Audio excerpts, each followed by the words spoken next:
J'aimerais vous inviter à aller dans l'évangile de Jean, chapitre 17, verset 6. La question que je me suis posée, qu'on va se poser ensemble, si vous le permettez, c'est est-ce que mon nom est sur la liste de prières de Jésus? Est-ce que je suis toujours... comment faire pour être sur cette liste de prières? Comment faire pour faire partie de la famille des bénis? Comment faire pour avoir cette certitude que Dieu ne m'a pas oublié, ne m'a pas abandonné? Comment faire pour savoir que finalement Dieu s'intéresse à ma vie? Est-ce que Jésus prie pour moi? Alors on va aller dans l'évangile de Jean, chapitre 16, on va commencer la lecture à partir du verset 6.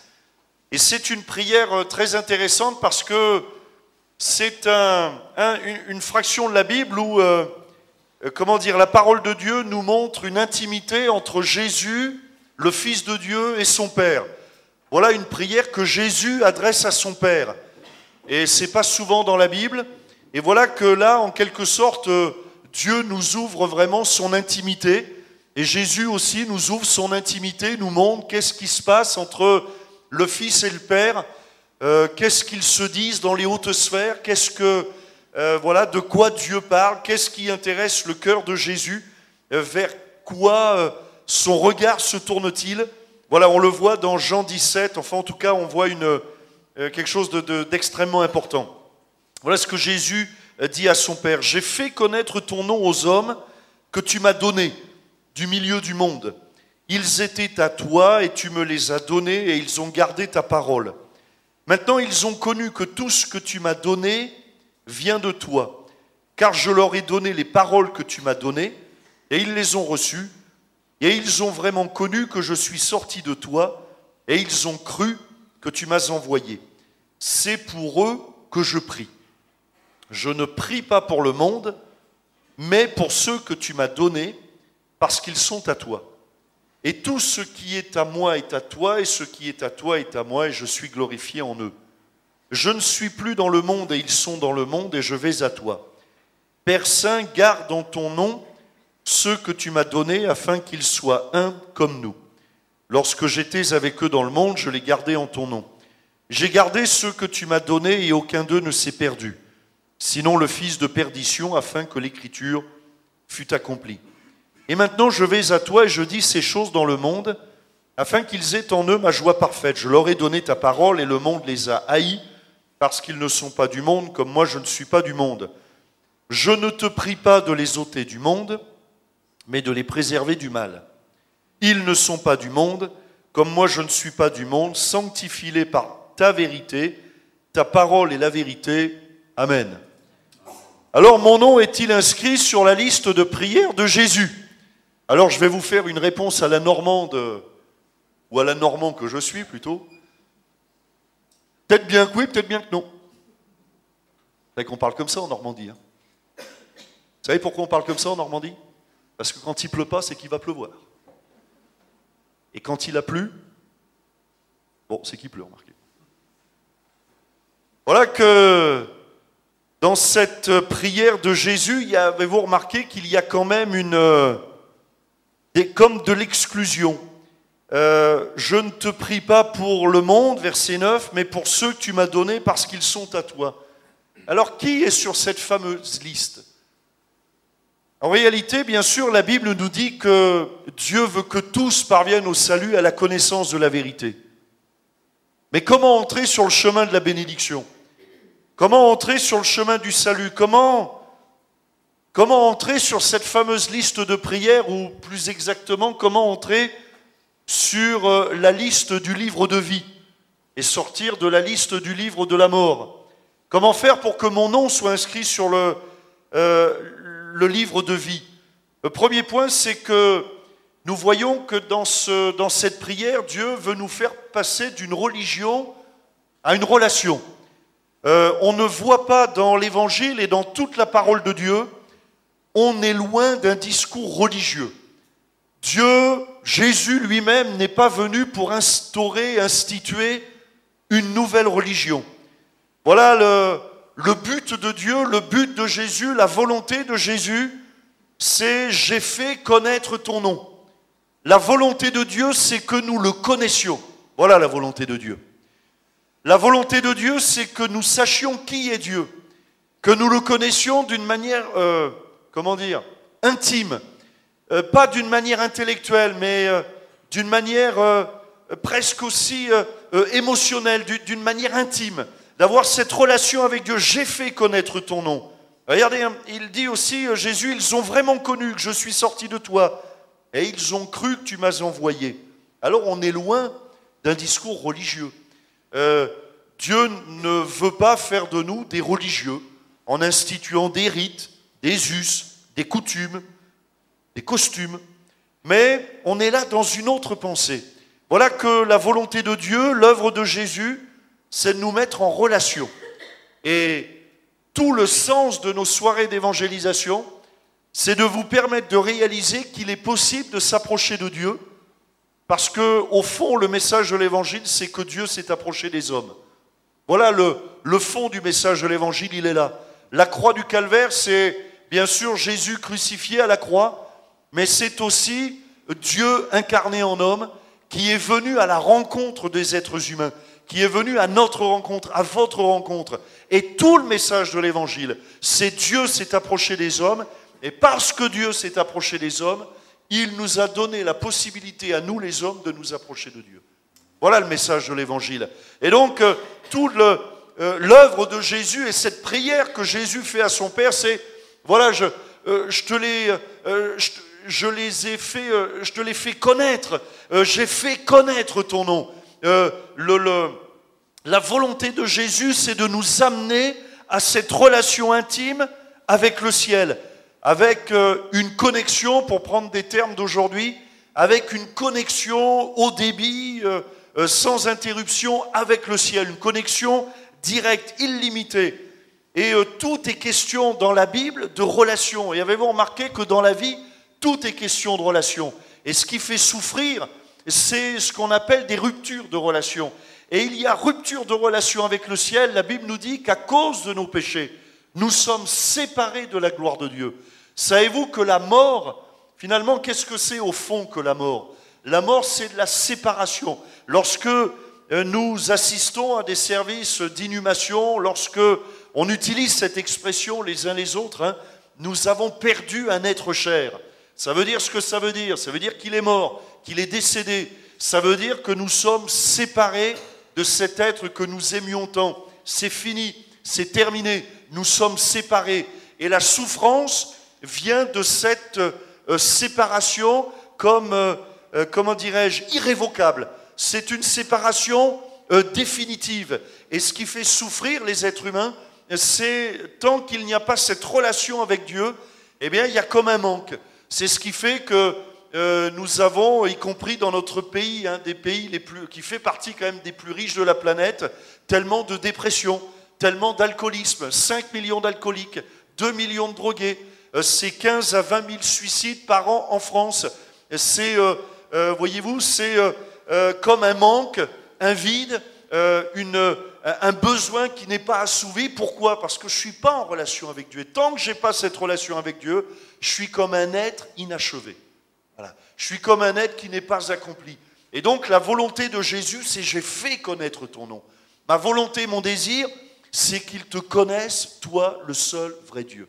Tout le message de l'Évangile, c'est de nous amener à cette connaissance intime, cette relation avec Dieu. Et le message de l'Évangile, c'est, on pourrait le résumer aussi en un mot, c'est la réconciliation.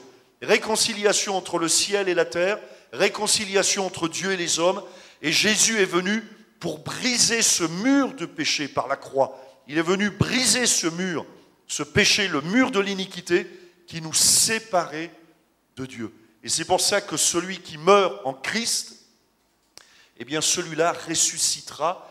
Et lorsque nous accompagnons, alors là, nous les croyants, on va utiliser aussi cette expression, quand on va enterrer, j'allais dire, un croyant, eh bien on va souvent dire, voilà, il a rejoint sa patrie céleste, il n'est pas dans la mort, mais il est rentré dans la vie éternelle. On sait, il y a bien sûr de la souffrance, mais la séparation n'est pas définitive, puisque nous savons, nous en tout cas les croyants, savons que nous le retrouverons au ciel. Donc il n'y a pas cette séparation définitive. Donc le croyant, ce n'est pas un religieux. Et le religieux n'est pas sur la liste de prières de Jésus. Jésus prie pour ceux qui ont une relation, qui acceptent cette relation, cette connaissance. Le deuxième point, c'est du mensonge à la vérité. Jésus dira ta parole est la vérité. Et c'est un point important. Avez-vous remarqué en ce moment-là, je ne sais pas si vous suivez les infos, mais il y a beaucoup d'affaires, des affaires politiques, des gens qui se disputent dans des partis, mais quand je regarde bien, quand je regarde tout ça, là hier j'entends que l'un des deux leaders, on va dire, a envoyé des huissiers pour compter les voix, tout ça, et finalement, tout autour, bien des gens cherchent, mais c'est quoi la vérité? Et remarquez, il y a ce souci de savoir ce qui est vrai. Et parfois, quand l'un dit, mais c'est comme ça, l'autre dit, non, non, on veut connaître la vérité. Et Jésus dira, ta parole est la vérité. Vous savez, nous vivons dans un monde où il y a de plus en plus d'artifices et d'artificiels. Et parfois, c'est difficile de savoir quelle est la vérité.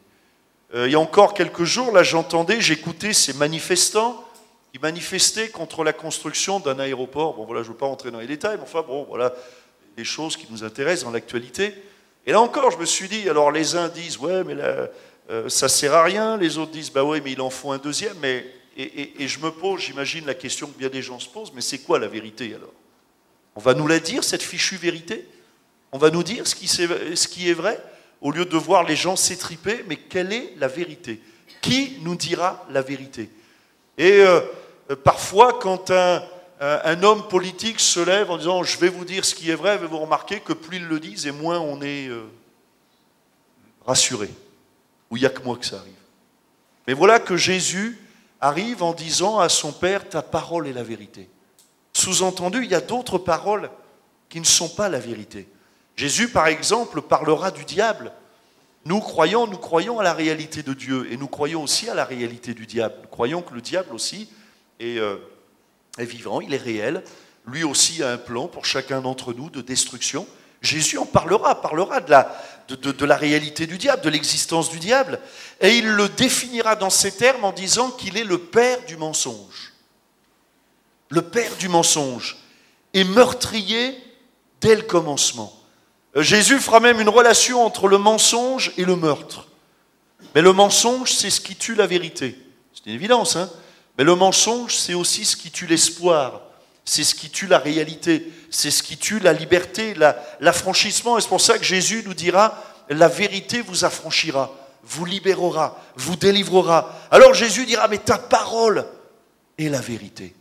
L'œuvre de Jésus à la croix du Calvaire, c'est aussi de dévoiler le mensonge. Il a livré publiquement en spectacle les dominations, les autorités, et il dévoile le diable comme étant le menteur.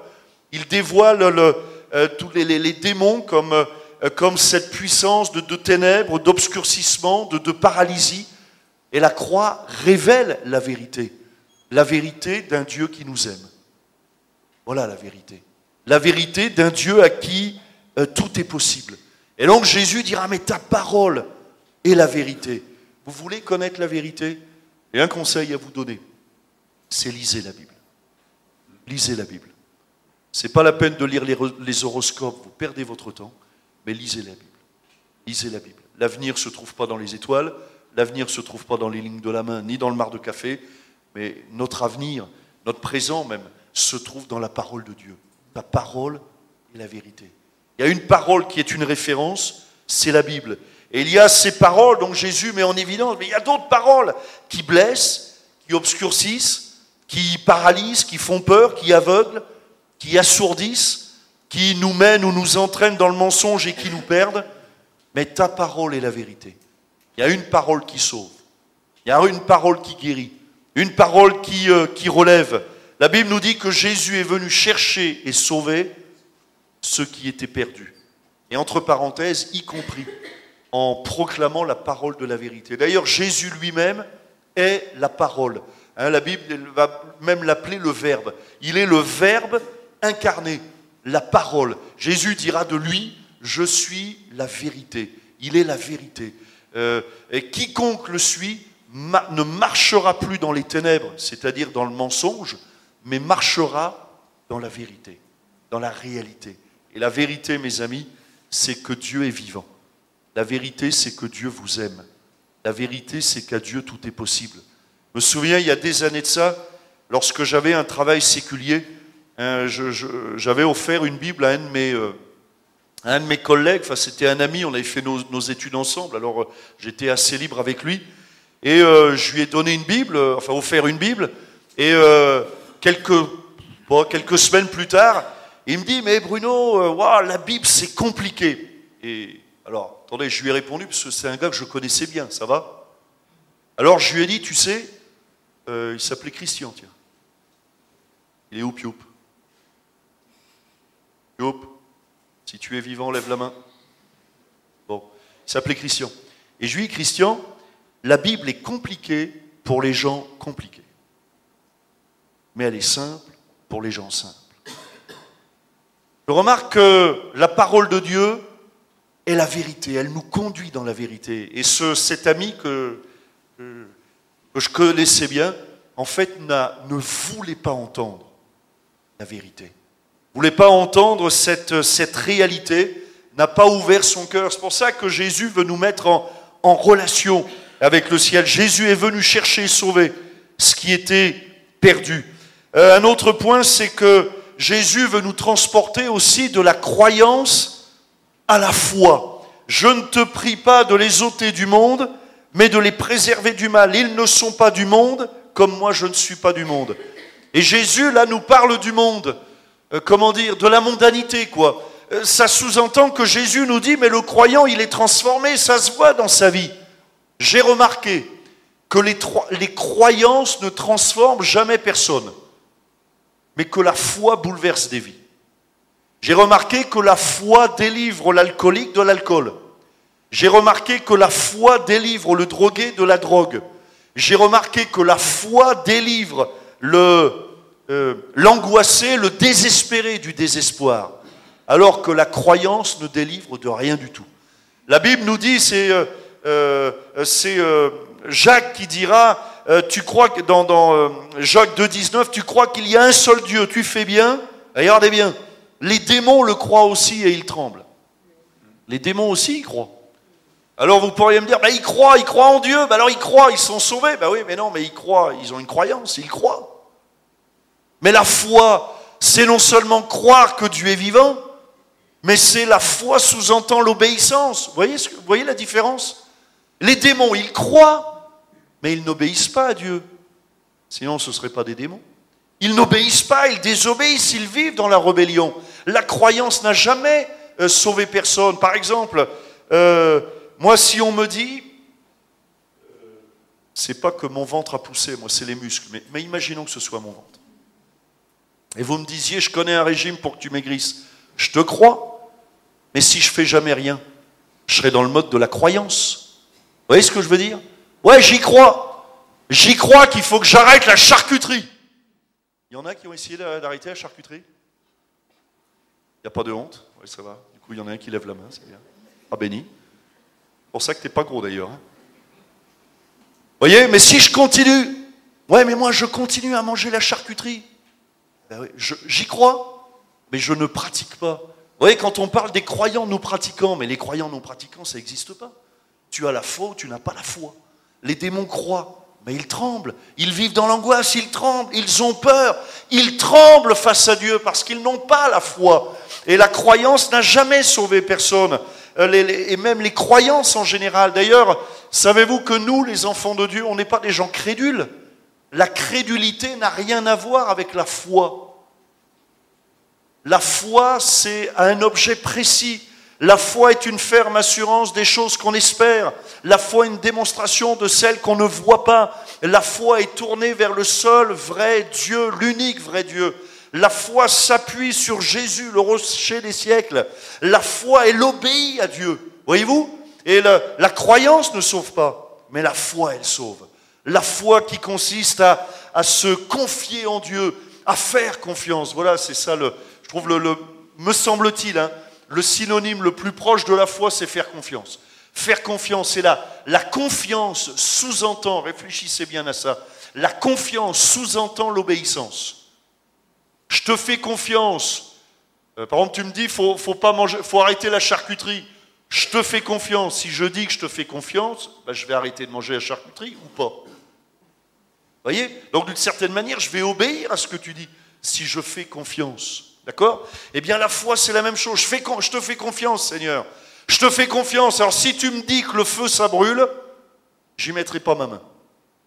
Ça va? Si tu me dis que le péché me détruit, je vais faire attention, je vais veiller. Si tu me dis que c'est pas bien de tuer son voisin, vous saviez que c'était pas bien de tuer son voisin? Évitez de le tuer, c'est pas bien. Le péché détruit. Le péché détruit toujours en premier le pécheur. Et je peux croire, oui, mais je crois que Dieu, ça ne suffit pas. Peut-être tout, ça, je crois, il me semble, hein, j'avais lu des chiffres, je crois que c'est 90% des Français qui croient que Dieu existe. Mais combien sont sauvés? Vous voyez, combien ont cette foi vivante? Ouais, on croit que Dieu existe. Bon, ok. Mais combien se sont laissés transformer par la foi? C'est-à-dire, je me confie en Dieu. C'est-à-dire, je vais ouvrir la parole de Dieu, je vais la méditer, je vais la consulter, je vais prier Dieu, je vais lui demander conseil, je vais lui faire confiance. Je crois qu'à cause de mes péchés, je suis perdu, mais je crois que Jésus est venu pour me sauver. Je me repens de mes péchés, je confesse le nom de Jésus. Vous voyez la foi? Et c'est la foi qui sauve, et pas la croyance. La foi, c'est croire et obéir.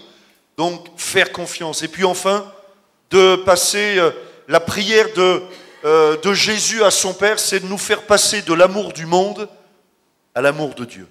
Je leur ai donné ta parole et le monde les haït parce qu'ils ne sont pas du monde, comme moi, je ne suis pas du monde. Qu'est-ce que ça veut dire? Le monde les haït, ils ne sont pas du monde, je ne suis pas du monde. Pourquoi est-ce que finalement Jésus fait une distinction comme si de la part de Dieu, il y avait un rejet du monde? Alors comprenez bien, parce qu'il y a un autre verset qui nous dit que Dieu a tant aimé le monde qu'il a envoyé Jésus mourir à la croix du Calvaire afin que quiconque croit en lui ne périsse pas, mais qu'il ait la vie éternelle. Dieu aime, les gens qui sont dans le monde, mais Dieu réprouve le péché. Parce que Dieu sait que le péché, c'est ce qui nous détruit, c'est ce qui nous sépare de Dieu. Le péché, la Bible déclare que le salaire du péché, c'est la mort. Voilà, c'est la mort pour l'éternité. Le péché nous entraînera en enfer. Et donc Jésus dit, je leur ai donné ta parole. Sous-entendu, la parole de la vérité, la parole de la foi, la parole pour les conduire sur le chemin de la vie. Et le monde les haït. En quelque sorte, il y a comme un antagonisme, si vous voulez, entre le monde qui va les haïr, le péché, comme il va y avoir un rejet. Et l'enfant de Dieu, il rejette le péché.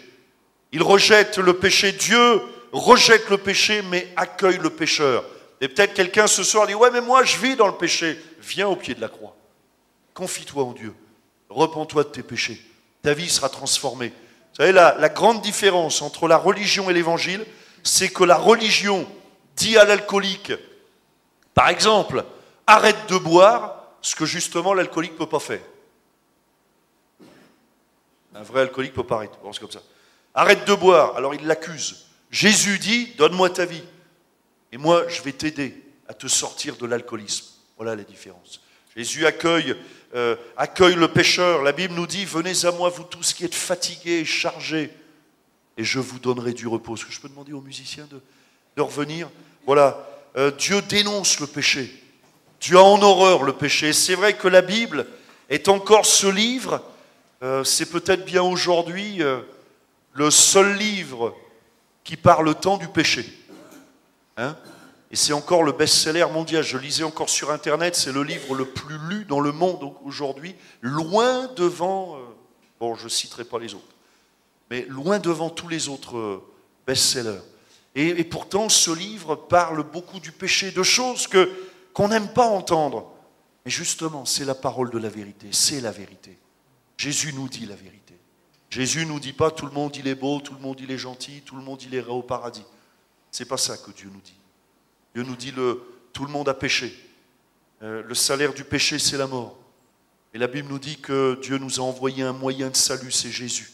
Et que quiconque croit en lui ne périra pas, mais qu'il aura la vie éternelle. Alors suis-je sur la liste de prière de Jésus. Celui qui laissera la parole de Dieu retentir dans son cœur est sur la liste de Jésus. Celui qui rejettera, alors lui, il n'y est pas.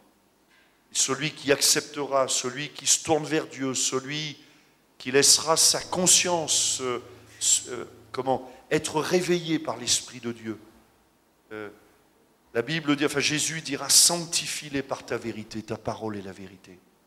Le mot sanctifier, ça veut dire mêler à part. Mets-les à part par ta vérité.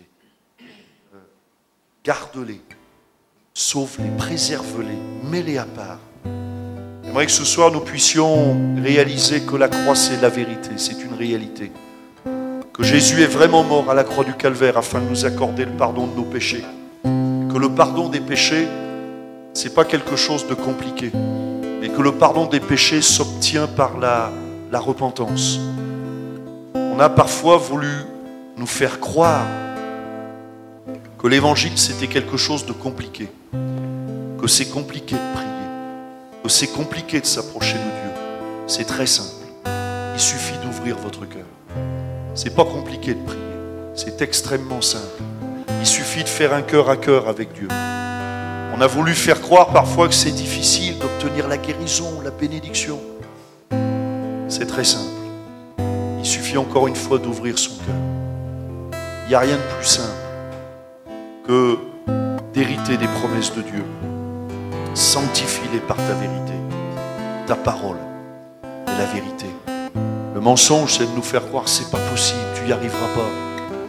Le mensonge, c'est de nous faire, évoluer dans le monde du fatalisme. Le christianisme, c'est le contraire du fatalisme. C'est pas perdu. Tout n'est pas perdu. Tout est encore possible à celui qui croit. Voilà la vérité. Voilà une parole qui fait peur au diable.